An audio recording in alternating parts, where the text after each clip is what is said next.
తాకట్టులో ఉన్న బంగారాన్ని విడిపించి ఆ రోజు ఆన్లైన్ రేటుకే మేము కొంటాం. Sharma gold company.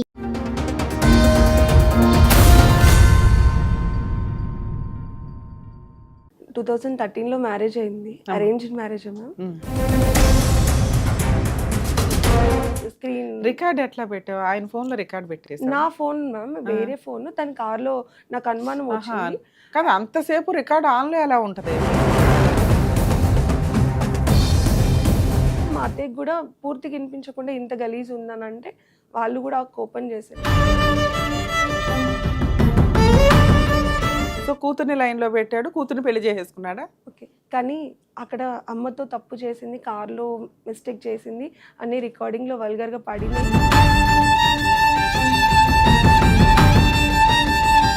ఏడు మీరు పరువుల గురించి మాట్లాడుతున్నాడా మీ ఆయన? అలానే మాట్లాడారు. వాళ్ళ అమ్మతో అక్రమ సంబంధం పెట్టుకొని కూతురుతోని పెళ్లి చేసుకున్నాడా?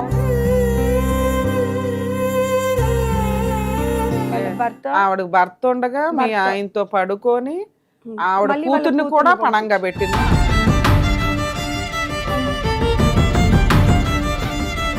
బ్రెయిన్ పనిచేస్తుందా? కరెక్టే ఉన్నావా తల్లి? ఎందుకంటే నువ్వు చాలా పెద్ద హీనమైన స్టోరీ చెప్తున్నావు. కానీ వాళ్ళ కూతురుతో అక్రమ సంబంధం పెట్టుకుని పెళ్లి చేసుకుంటాను, దీనికి నువ్వు ఒప్పుకో అని ప్రెజర్ చేస్తే ఆవిడ సరౌండింగ్లో ఉన్న చుట్టాలందరూ ఒప్పుకున్నారు. అదేం విడ్డూరం అర్థం కాలే. నమస్తే అమ్మా.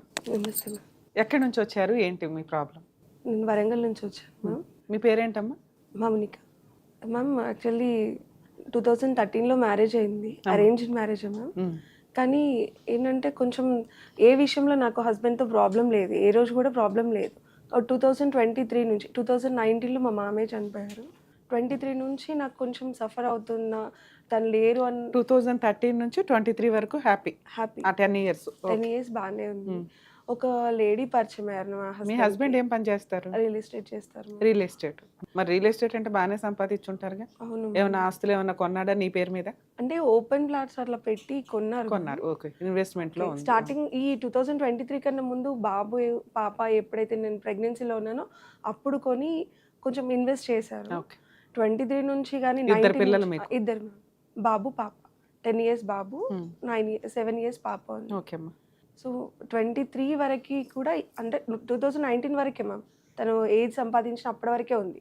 19 నుంచి లేదు. అంటే ఉన్న ఇంట్లోకి రాకపోవడము, చెప్పకపోవడము అంత డిఫరెంట్.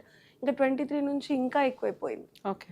ఆ 23లో మా పక్కనకి కొంచెం రెంట్కి ఒక ఫ్యామిలీ వచ్చింది. నేను అప్పటికి గమనించుతూనే ఉన్నాను. Rented house ma'am. మేము ఇప్పటికీ రెంట్లోనే ఉన్నాము. సో రెంట్ పక్కన రెంటే, అంతకు ముందు ఉంది రెంటే, ఇప్పుడు ఉండేది కూడా రెంటే. మా పక్కకి వేరే వాళ్ళు కూడా రెంట్కి వచ్చారు. ఎవరెవరు ఉంటారు ఇంట్లో? మీ అత్త, నేను, అత్తయ్య, మా హస్బెండ్, ఇద్దరు పిల్లలు. మామయ్య 2019లో ఎక్స్పైర్ అయ్యారు. అప్పటి నుంచి నేను గమనిస్తూనే ఉన్నాను. ఏంటంటే తను బయట తిరగడము, రావడము, ఇంట్లో సరిగా ఉండకపోవడం నాకు గమనించాను. అయినా పర్లేదులే, ఇంట్లో అయితే బాగుంటున్నాడు, పిల్లలతో బాగుంటున్నాడు కదా అని ఎవరికి చెప్పుకోలేదు. అత్తయ్యకి, ఆడపడుచులకు మాత్రమే చెప్పుకున్నాను మ్యామ్. 2023లో ఇంకా ఒకరిని, నేను ఒక ఆంటీ, ఆవిడకి 3 పిల్లలు, తనతో ఎక్కువ క్లోజ్గా మాట్లాడడం, నవ్వడం చూసి కూడా నేను చెప్పాను ఒకసారి. బయట సరదాగా పెద్దవాళ్ళతో మాట్లాడుతూనే ఉంటాం, పక్కింటి వాళ్ళు, ఎదురింటి వాళ్ళతో. అంత డౌట్ ఎందుకు వచ్చింది? అంటే నేను ఆ ఫ్యామిలీతో నేను కూడా మాట్లాడాను. ఆ టైంలో మా అత్తయ్యకి కొంచెం హెల్త్ ఇష్యూ ఉండేసరికి అక్కడ నుంచి మేము షిఫ్ట్ అయ్యాం వేరే హౌస్కి. అంటే హౌస్ షిఫ్ట్ చేయాలి అంటేనే షిఫ్ట్ చేసాం మేము. తర్వాత నుంచి అప్పుడు తను ఒప్పుకోలేదు. హౌస్ షిఫ్ట్ చేయడానికి కూడా చాలా గొడవ చేసిండ్రు. హౌస్ షిఫ్ట్ అయిన తర్వాత నుంచి ఇంకా ఇంట్లో సరిగా ఉండకపోవడము, నేను బయటికి వెళ్ళినప్పుడు వాళ్ళిద్దరికి అనిపించడం, కార్లో వెళ్తూ ఉంటే వస్తూ ఉంటే నాకు అనుమానం వచ్చి నాది ఒక ఓల్డ్ ఫోన్ రికార్డ్ చేసి కార్లో కింద పెట్టాను. కార్లో సీట్ కింద పెట్టేశాను. అందులో రికార్డింగ్లో టోటల్గా ఆ అమ్మాయి ఆవిడతో మాట్లాడినవి రికార్డింగ్ ఉందా? లేదు మ్యామ్. అయితే నేను ఎప్పుడు దొరికింది మీకు రికార్డింగ్? 2023లోనే. 2023 సమ్మర్ ఆ టైంలో, ఫెబ్ నుంచి ఈ టైంలో ఫెబ్లో మ్యామ్. నేను ఎందుకు అట్లా పెట్టానంటే అంతకుముందు అక్కడ ఉన్నప్పుడు చూసాను ఆంటీతో, నేను క్లోజ్గానే మాట్లాడాను. యాజ్ ఎ మదర్గా అనిపిస్తున్నారు ఆంటీ మీరు నాకు, మేము మా మమ్మీకి 3 ఆడపిల్లలము అని బాగా క్లోజ్గా మాట్లాడాను. వయసు ఉన్న ఆవిడతోటి మీ ఆయనకి అక్రమ సంబంధమా? అవును మ్యామ్. అంటే ఇంకా దాంట్లో వేరే కూడా ఉంది. చెప్పు. సార్ నేను దొరకబట్టిన తర్వాత తను ఆవిడ వయసు ఎంత ఉంటుంది సుమారు?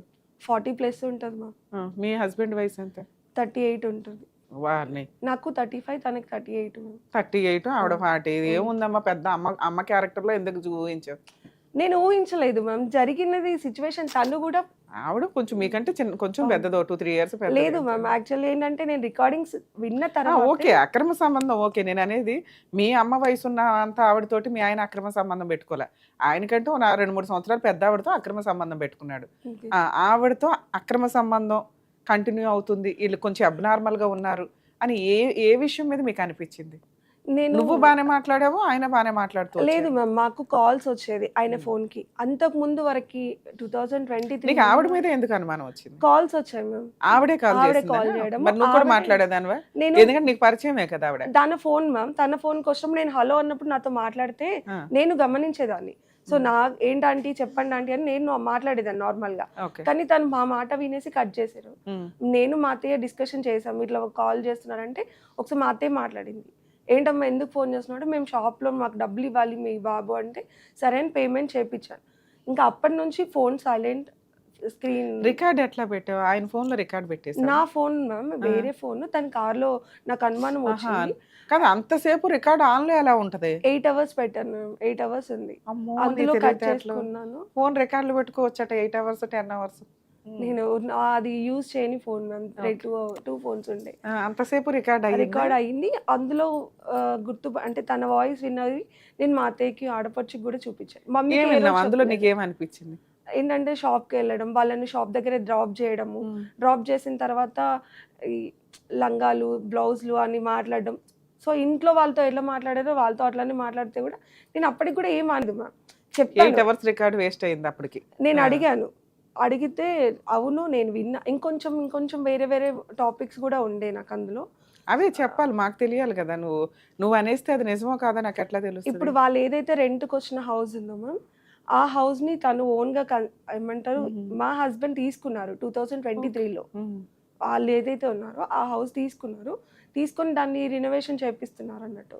చేపించేటప్పుడు కాల్స్ చేసి వేరే వాళ్ళకి కాల్ చేసి వాళ్ళు ఊరు వెళ్తారు, నువ్వు వచ్చి దీన్ని రిపేర్ చెయ్యి, వాళ్ళు ఉండరు అని మళ్ళీ వాళ్ళని మ్యారేజ్ దగ్గర డ్రాప్ చేయడము, ఇవన్నీ విన్నాను. ఇంకా కొంచెం వల్గర్ గా కూడా నాకు ఇంకా చెప్పుకోలేను. అడిగాను మా అత్తయ్యకి కూడా పూర్తిగా వినిపించకుండా ఇంత గలీజ్ ఉందని అంటే వాళ్ళు కూడా కోపం చేశారు. ఏమంటాడు మీ ఆయన? ఏమంటాడు? లేదు నాకు నిజమే అని ఒప్పుకున్నారు. గుడి దగ్గరికి వచ్చి ప్రమాణం చేశాడు కూడా మ్యామ్.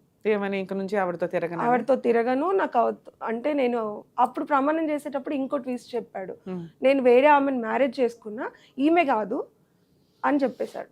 నేను అదే అన్నా, ఇక ఇప్పటి నుంచి నేను ఇలాంటి పని చేయను, ఆమెతో తిరగను అని మాత్రం చెప్పిండు మ్యామ్. సరే వేరే ఆమెను మ్యారేజ్ చేసుకున్నా అంటే నన్ను భయపెట్టిస్తున్నాడేమో అబద్ధం అనుకున్నాను. అది కూడా నేను చెప్పాను, మా ఇంట్లోనే చెప్పాను, మమ్మీ వాళ్ళకి చెప్పలేదు, అత్తయ్యకి ఆడపడుచులకు చెప్పాను. చెప్తే తను ఏమంటున్నారంటే వచ్చి అడిగారు మ్యామ్, మార్నింగ్ 4 o'clock నుంచి 8 o'clock వరకు వెయిట్ చేసి చెప్పు మ్యారేజ్ చేసుకున్నావు అని బెదిరిస్తున్నావా, నిజం చెప్తున్నావా అంటే లేదు నేను చేసుకున్నాను, వాళ్ళకి కూడా నిజం అలానే చెప్పిండు. వాళ్ళు ఏమన్నారంటే లేదమ్మా నిన్ను బెదిరియడానికి నువ్వు మంచిగా ఉండాలి. నేనేంటంటే మ్యామ్ బయట ఎవరితో తిరిగినా అడగాలి కదా అన్నట్టు అడగడం అంతే. అడిగి ఒక 1 hour లేకపోతే ఈవినింగ్ వరకు గొడవ, మళ్ళీ నైట్ అయిపోయేసరికి సపరేట్ క్లోజ్ అయిపోయేది, ఏం గొడవ ఉండదు. సో ఆ రోజు నేను మ్యారేజ్ చేసుకున్నాను మనిషి మరి చెప్పు ఎవరు అంటే కొంచెంగా నన్ను ఒప్పియడం, నేను ఇంకో ఆమెను నేను చేసుకున్నా, ఆమెకి పిల్లలు పుట్టిరు అని అబద్ధం ఆడాడు, లేదు నేను కరీంనగర్లో ఉంటుందని ఎన్ని అబద్ధాలు ఆడినా లాస్ట్ 2025 February శివరాత్రి రోజు నన్ను తీసుకెళ్ళి మళ్ళీ అదే గుడికి తీసుకెళ్ళి ప్రమాణం చేసి నేను పెళ్లి చేసుకుంది ఆ అమ్మాయి వాళ్ళ మదర్, నీకు ఆ మదర్ అని చెప్పినా కదా, మదర్ కాదు, నేను మదర్తో తప్పు చేసిన అన్నది నిజమే, కానీ ఆ మదర్ కాదు, నాకు వాళ్ళ కూతురు అంటే ఇష్టం అని చెప్పాడు మ్యామ్. ఆ అమ్మాయి 18 years కూడా ఉంటుందో లేదో నాకు అంత ఐడియా లేదు, తను చెప్పాడు మొన్న June. సో వాళ్ళ అమ్మతో మాట్లాడేది అబద్ధం, ఏదో రొమాంటిక్ గా మాట్లాడేవి ఇవన్నీ కూతుర్ని లైన్ లో పెట్టడానికి. సో కూతుర్ని లైన్ లో పెట్టాడు, కూతుర్ని పెళ్లి చేసేసుకున్నాడా? ఓకే, కానీ అక్కడ అమ్మతో తప్పు చేసింది, కార్లో మిస్టేక్ చేసింది అన్ని రికార్డింగ్ లో వల్గర్ గా పడినాయి, ఒప్పుకున్నాడు. ఒప్పుకున్న తర్వాత కూడా ఆ రికార్డింగ్స్ నన్ను ఎందుకు తీపిచ్చాడంటే ఇది ఆమె ఏజ్ పెద్దది, నా విలువ పోతుంది, నా పరువు పోతుంది. ఏది మీరు పరువు గురించి మాట్లాడుతున్నాడా మీ ఆయన? అలానే మాట్లాడాడు. వాళ్ళ అమ్మతో అక్రమ సంబంధం పెట్టుకొని కూతురుతోని పెళ్లి చేసుకున్నాడా? అవును మ్యామ్. అయితే ఇంకొక ప్రాబ్లం ఎక్కడ వచ్చిందంటే మ్యామ్, అమ్మతో అక్రమ సంబంధం పెట్టుకున్నాడని వాళ్ళ హస్బెండ్ కి ఆ అమ్మ వాళ్ళ సన్ కి చెప్పాను నేను. డైరెక్ట్ గా కాల్ చేసి అమ్మా ఆవిడ భర్త కూడా ఉన్నాడా తల్లి? భర్త ఉన్నాడు, కొడుకున్నాడు, 2 పిల్లలు ఉన్నారు, ఆడపిల్లలు ఉన్నారు మ్యామ్. ఒక బ్రెయిన్ పనిచేస్తుందా?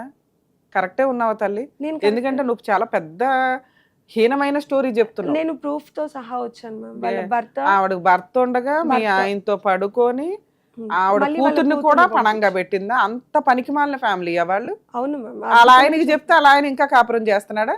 చెప్తే అలా ఆయన కాపురం recordings లో చేస్తున్నాడా లేదా? చేస్తున్నారు మ్యామ్. వాళ్ళకు గొడవలు వచ్చి ఒక 6 months అటు ఇటు చేశారు మ్యామ్. మమ్మల్ని కూడా నిద్రపోనీయకుండా కాల్స్ చేయడం, మీ వాళ్ళ ఇంట్లో గొడవలు అవును అయినాయి అంతే కదా. అన్నారు.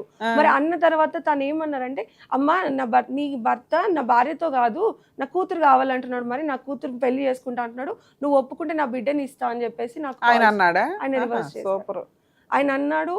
అన్న తర్వాత కూడా పోలీస్ స్టేషన్లకు మా మమ్మీ ఏపీఎస్ లో కంప్లైంట్ ఇచ్చారమ్మా? Rachakonda medical okay. పిఎస్ లో నా కూతురు చిన్న ఏజ్ ఉన్న అమ్మాయి మా అల్లుడు పెళ్లి చేసుకున్నాడు అంటే, మా హస్బెండ్ ఏమో మీ అమ్మ వచ్చి పోలీస్ స్టేషన్లో ఎట్లా పెడుతుంది అని ఇంకా కొంచెం కోపం చేసి గొడవ చేయడం, ఇంట్లో చచ్చిపోతా నేను బ్రతకను అని అల్లరి చేస్తే నాకు భయమైంది మ్యామ్. నాకు తెలియదు అసలు ఎట్లా వెళ్ళాలి ఏంటిది అనేది, అర్థం అవ్వలేదు.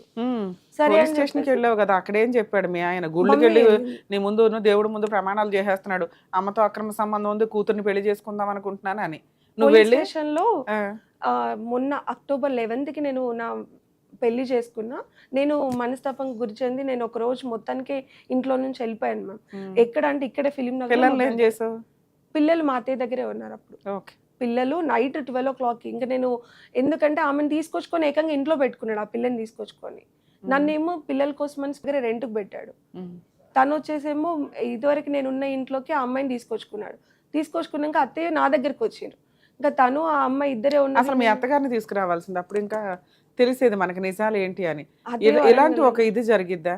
సొంత భార్య ఉంది, ఆ అమ్మాయి పోలీస్ స్టేషన్ చుట్టూ తిరుగుతుంది, కేసులు వేయడానికి రెడీ అవుతుంది, అత్తగారు ఇంట్లో ఉన్నారు, కొడుకు ఇంకెవతనో తీసుకొచ్చి ఇంట్లో పెడితే మీ అత్తగారు ఊరుకుంటుందా? అత్తయ్య ఆడపడుచు ఏమన్నారంటే, ఇదంతా ఇద్దరు భార్యలు ఉన్న వాళ్ళు ఎవరు లేరా అంటే, నేను అప్పటికి ఫస్ట్ నుంచి మొత్తుకునేది మదర్తో అక్రమ సంబంధం పెట్టుకున్నాక బిడ్డను ఎట్లా చేసుకుంటారు నేను లేకపోతే నమ్మలేదు. ఓకేనా నీకు మదర్తో అక్రమ లేదు సంబంధం మమ్మీ, లేకపోతే? మరి ఆ విషయం మాట్లాడదాం ఫస్ట్. నేను అదే అన్నాను. నాకు ఎట్లా నేను 2 పిల్లల తల్లిని, ఆయన 2 పిల్లల తండ్రి అని తెలుసు, అతనికి 38 years ఉంటాయని తెలుసు, ఆమెకి 18 years.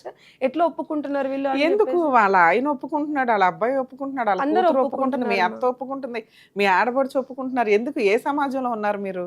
వాళ్ళు ఎందుకు ఒప్పుకుంటున్నారు? నన్ను కూడా బలవంతం చేశారు మ్యామ్. నేను ఒప్పుకోమనా? సరే నువ్వు ఒప్పుకుంటే ప్రాబ్లం క్లియర్. నేను ఒప్పుకుంటే ప్రాబ్లం క్లియర్ అవుతుందని నన్ను బలవంతం చేస్తే, ఒక రోజు ఇంట్లో ఎవరు లేరు. ఒప్పేసుకున్నావా? లేదు మ్యామ్. అయితే నార్మల్గా ఒకసారి చూపిస్తాను. ఇలాంటి పేపర్ తీసుకొచ్చి వాళ్ళ ఫాదర్, బ్రదర్, మా హస్బెండ్, ఆ అమ్మాయి గుడి దగ్గరికి వచ్చి, నువ్వు ఆ అమ్మాయికి నిజంగానే నా హస్బెండ్ అంటే ఇష్టమా, ఎందుకంటే ఆమె ఏజ్ చిన్నదని నేను అడిగితే నేను ప్రమాణం చేసి నాకు నీ హస్బెండ్ అంటే ఇష్టం అనేసి నాతో ఇలా రాపించుకున్నారు మ్యామ్. నీతో రాయించుకున్నారా? రాపించుకున్నారు. నేను అంటే నేను ఇక ఈయన మారడు మనిషి అని దాదాపుగా 8 years నేను తనతో 8 months తనతో స్ట్రగుల్ అవుతున్నా. ఆల్రెడీ 2 years నేను ఈ ప్రాబ్లమ్ ఫేస్ చేస్తున్నా అని చెప్పేసి, ఇంకో నాకు పిల్లలకి ప్రాపర్టీ అంతా రాసేసి నువ్వు ఎక్కడైనా చావని అంటే, నాకు అట్లా వాళ్ళ అమ్మాయి వాళ్ళ నాన్న అన్నయ్య సైన్ చేసి ఇచ్చారు. అయితే ఈ పేపర్ కోర్టుకు కానీ దేనికి కానీ చెల్లదు కదా, నేను డైవర్స్ తీసుకున్నట్టు కాదు కదా. మొన్న ఆగస్ట్లో రాసుకున్నారు. నేను ఎవరి పేరు? ఓకే, వాళ్ళ నాన్న, అమ్మాయి వాళ్ళ నాన్న. అమ్మాయి వాళ్ళ నాన్న నా ఇంటికి నా బిడ్డ కోసం ఇల్లరికం అల్లుడుగా వస్తున్నా, అప్పుడప్పుడు వస్తూ ఉంటాడు. అప్పటి నుండి పలానాకి ఏం జరగకుండా చూసుకునే బాధ్యత నాది. నా బిడ్డ కోసం ఇంటికి అప్పుడప్పుడు వస్తూ నా బిడ్డతోనే ఉంటున్నప్పుడు తనకి ఏం జరగకుండా ఎన్నిసార్లు రాస్తారు ఇది? మా ఇంటికి మాత్రమే వస్తాడు, తనని ఇంకా ఎక్కడికి తీసుకెళ్ళను తెలియకుండా తీసుకొని వెళ్ళాము.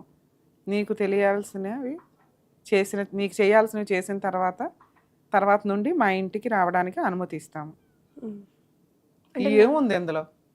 ఆ పేపర్ అడ్డు పెట్టుకొని పెళ్లి చేసుకున్నారని చెప్తున్నారు. అడ్డే ఉందమ్మా, అసలు ఇందులో ఏముంది తల్లి? తన ఇంటికి అమ్మాయి వాళ్ళ ఇంటికి తీసుకొచ్చుకుంటాను, వాళ్ళ ఇంటికి వెళ్తాను అని చెప్పేసి ఈయన అప్పటి నుంచి దాదాపుగా 8 months నుంచి మ్యామ్. ఇందులో ఏమీ లేదు. ఏదైనా ఉంటే పేపర్ పనికి వస్తుంది, పేపర్ పనికి రాకపోవడం ఏమి ఉండదు.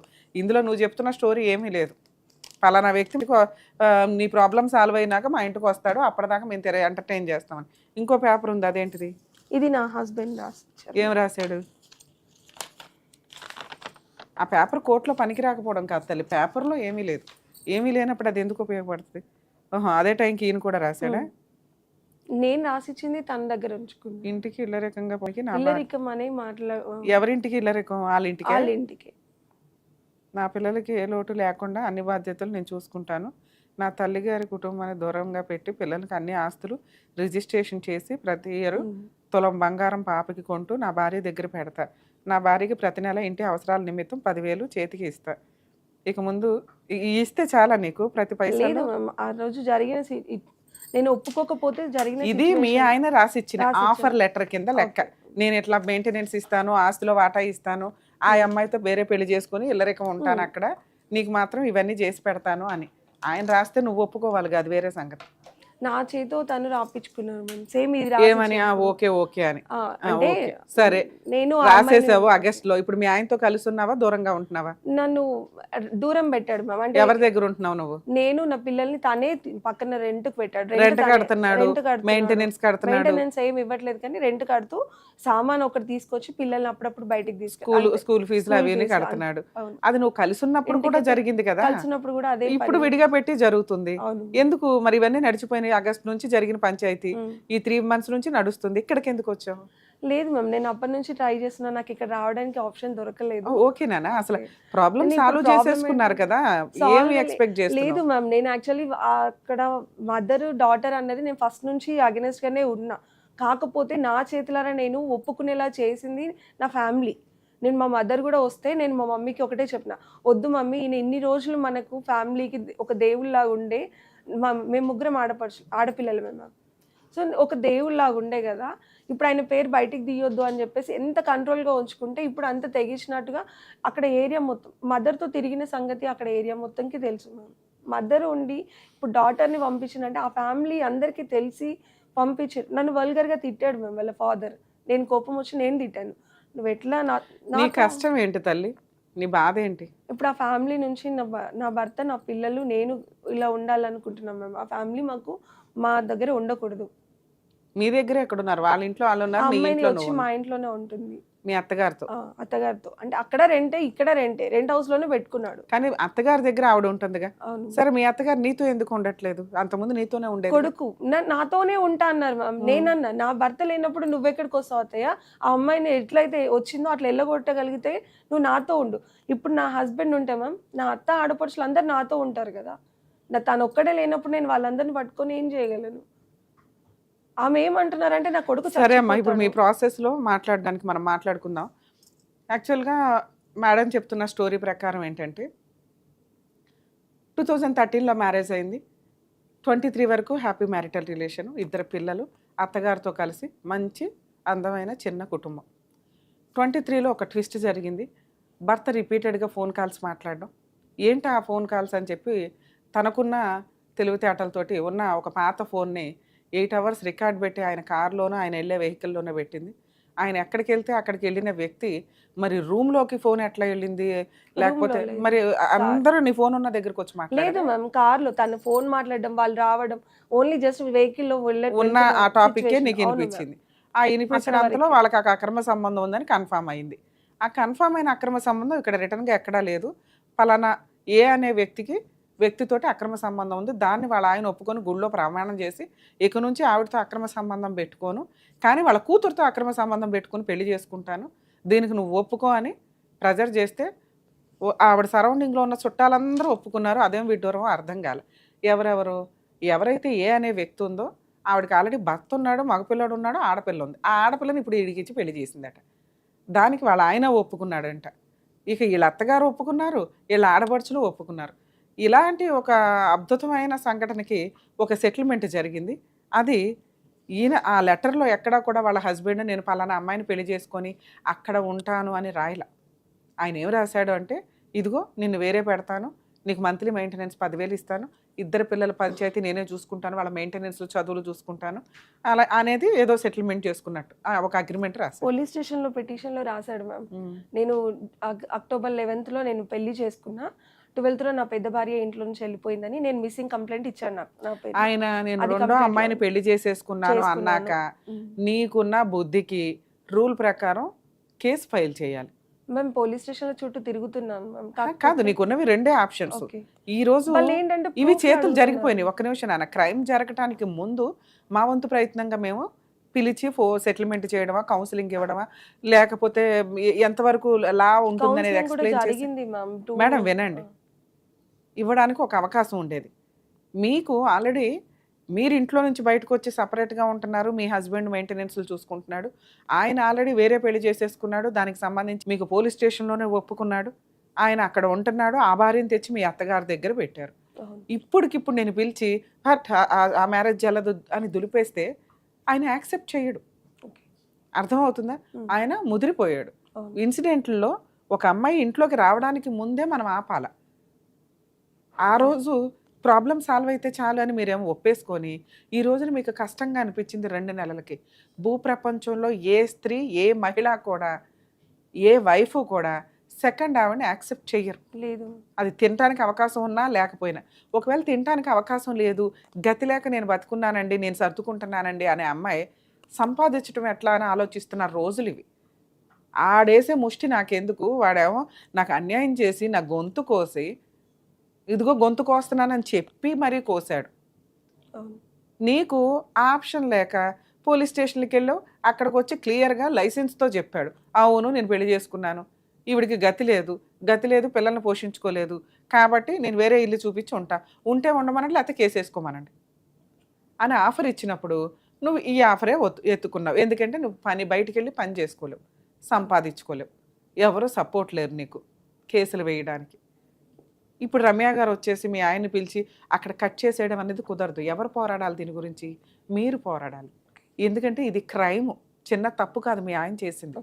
భార్య, 2 పిల్లలు ఉండగా ఇష్టం వచ్చినట్టు అక్రమ సంబంధాలు పెట్టుకొని ఆవిడికి ఎంత గతి లేదో కర్మ. నిజంగా ఇలా ఒక తప్పు చేయని స్త్రీ, ఒక భార్య, పిల్లలు ఉన్న కుటుంబాల్లోకి వచ్చే సెకండ్ హ్యాండ్ ఆడాళ్ళు ఎవరైతే ఉంటారో నిజంగా వీళ్ళు ఏడుపు తగిలి సర్వనాశనం అవుతారు. ఒక స్త్రీనే సగం అన్యాయాలు చేస్తున్నారు, ఇక మిగతా సగం జెంట్స్. వాళ్ళ ఒక్కళ్ళ మీద పడి ఏం చేస్తాం మనం? ఆ అమ్మాయికి బుద్ధి లేదా? వాళ్ళ అమ్మకి బుద్ధి లేదా? ఇంత హీనమైన సమాజంలో ఉంటున్నారా? వీటి మీద లీగల్ యాక్షన్ ఎవరు తీసుకోవాలి? మాకేం పని? ఎన్జిఓలకి ఏం పని? ఓ మీ ఇంట్లో తప్పు జరుగుతుంది, ఇట్లా కాదు ఇట్లా అంటానికి. మీరు ఫైట్ చేయాలి. మీరు ఆ ఫైట్ చేయకుండా తప్పు చేసి ఇక్కడికి వచ్చి మీ బాధ చెప్పుకుంటున్నారు. నాకు బాధ వేస్తుంది తప్ప. ఫైట్ చేయడానికి నీకు నీ చేతిలో ఆయుధాలు ఉన్నాయి, లా అండ్ ఆర్డర్ ఉంది. నువ్వు 2 ఆప్షన్స్ ఎత్తుక్కోవాలి. 2 ఆప్షన్స్లో నీకు ఏది కంఫర్టు? ఒకటి, ఇప్పుడు మీ ఆయన న్యాయదేవత అవతారం ఎత్తేసి సెటిల్మెంట్ చేసింది ఏదైతే ఉందో, నువ్వు ఆ ఇంట్లో ఉండు, ఆ అమ్మాయి ఈ ఇంట్లో ఉంటుంది, నేను 2 ఇళ్ళు తిరుగుతా. అప్పుడు నువ్వేం చేసావు? నీ కోపంతో సరే మీ అమ్మ వద్దు, నీ కుదిరినప్పుడు రా, నీ ఆస్తి ఏదో ఇవ్వు, నీ మెయింటెనెన్స్ ఏదో ఇవ్వు. అవి ఎన్ని రోజులు ఇస్తారో తెలుసా? నీ కోపం తగ్గే వరకే. నువ్వు ఈ రోజున ఉన్న కోపంలో వేసే కేసు స్ట్రాంగ్ కేసు. ఆ కోపం తగ్గిపోయినాక నీకు ఆల్రెడీ సంవత్సరం అయింది వాళ్ళిద్దరూ ఉండి, ఆల్రెడీ 3 సంవత్సరాలు అయింది. ఇప్పుడు నేను విడగొట్టేది ఏముంది? అలవాటు అయిపోతుంది.